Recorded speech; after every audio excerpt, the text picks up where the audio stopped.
So the program's been progressing really well. We've now finished the research and sort of development stage, and we've literally, as we speak, rolling out into implementation.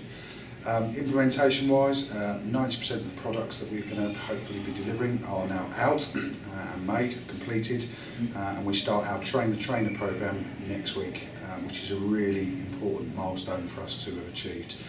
It's been a very tight timescale on a very ambitious but very important programme. Train the Trainer starts in 2 weeks before we go out with rolling out training, and that's no mean feat. That's 18,000 approximate staff across the UK that we're going to really attempt to train between now and September next year. There's lots of other exciting things. The doctrine should be is now complete and is in final reproduction, and we hope to go live with that within the next week or two. And really, the doctrine is the underpinning document for the future success of not just the immediate programme but the legacy arrangements of the programme.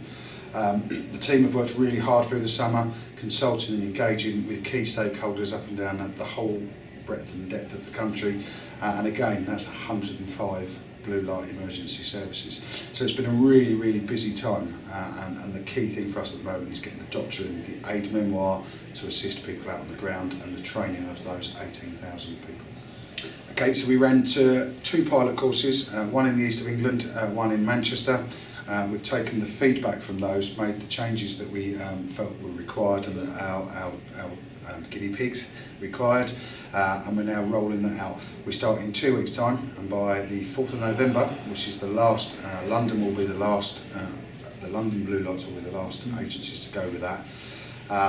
It's really important actually. Organisations have been selecting some really good, high calibre, well spoken in terms of understanding the operational nature of what we're trying to do here.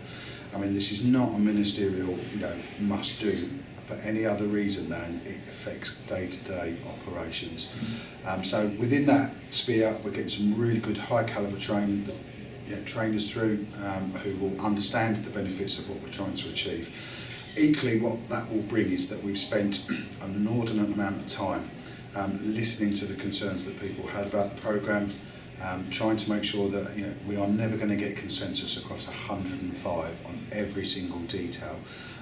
But I firmly believe that with the doctrine and the course that's about to be rolled out with the help of the College of Policing, we've got a real good, high quality product around that will actually make a difference, and this is the point is will make a difference to people affected and patients, or people that need to be rescued in these large mass casualty incidents.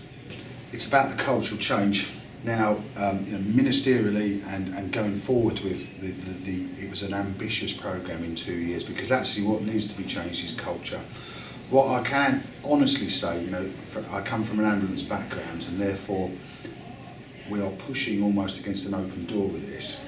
In terms of the Olympics, had to bring lots of organisations much closer together. Because all we are trying to do now is identify the best practice and make sure that it's consistent up and down the country. With that cultural change, in our legacy programme, the third part of this programme, which we're working on now, is around legacy, and actually that's about changing the cultural change needs to continue.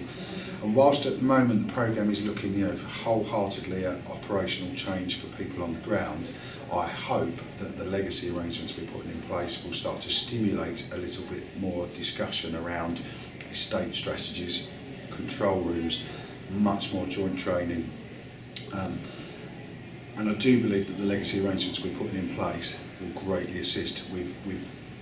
We're at the acorn seed stage of cultural change, which takes many years. To be, in some cases, the sizes of the organisations that are out there now, some of them are just not sustainable. And actually, if people, this programme is not about the political issues. This is about, for people involved, in 999 emergencies, how can we make it better and save more lives and do less harm?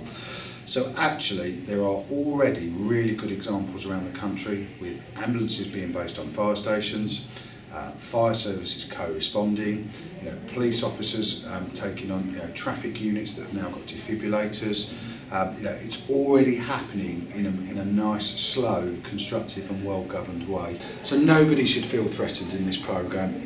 The time now is absolutely right for people to look inward and outward around the country's finances. Will be one driver.